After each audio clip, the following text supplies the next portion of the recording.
Lesson 2, Biology, revision, Year 9 and above. So Year 10, Year 11, they need this.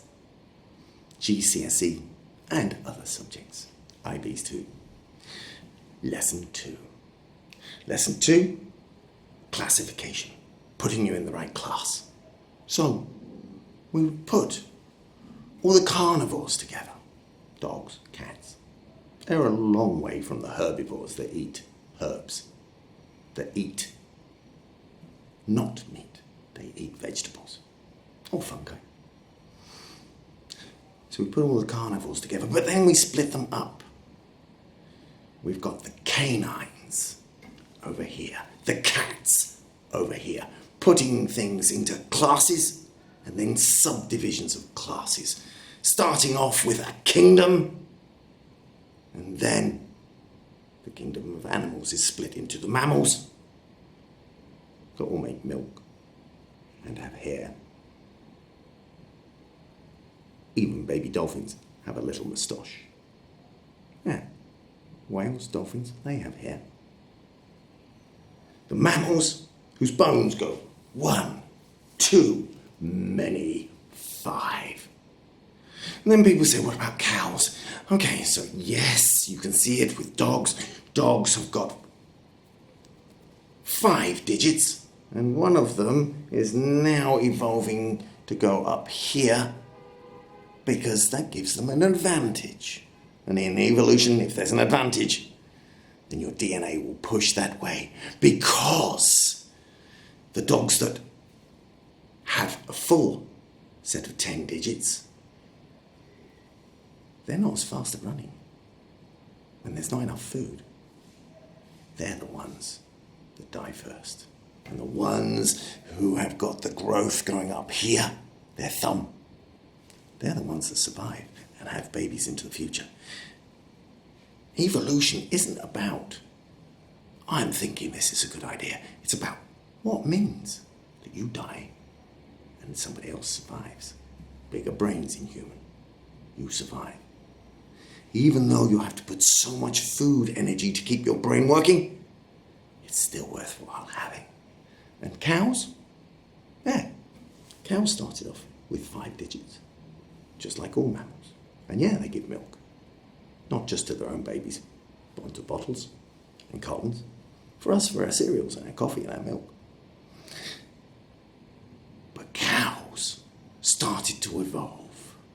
And the ones that had the evolutionary advantage, they survived to have their own offspring, their own babies, to breed. The ones that had 5, they died out.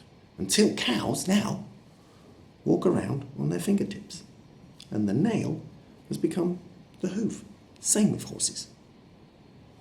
The variation amongst the cow and horse population meant the ones that were more walking on their fingertips, those ones survived. And the ones that had 5, like me and you, the cows that had 5, they didn't survive. And this is particularly shown when you look at horse evolution, because they went from 5 to 4 to 3 to 2, then just to 1, as they moved from North America across Asia, and then they did really well in the steppes of Asia, the flat lands where the Mongols with their horse archers, where they came from. One other one, ecosystems, because the horse fitted in really well with the ecosystem of the steppe of Russia.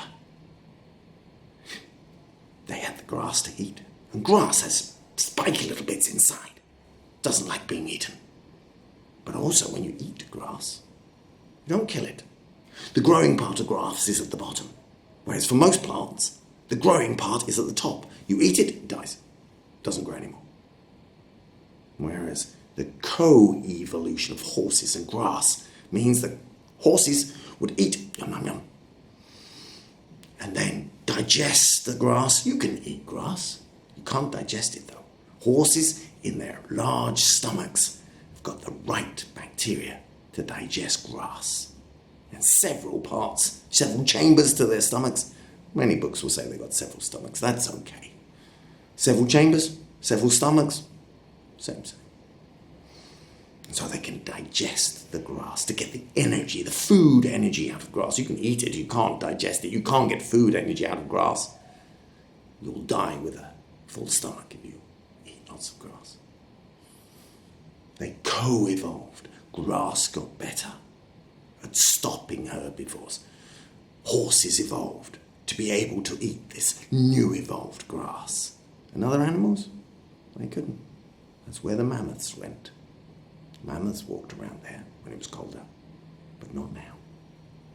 They didn't evolve. They died out when the climate changed. Make sure you don't. That was lesson 2.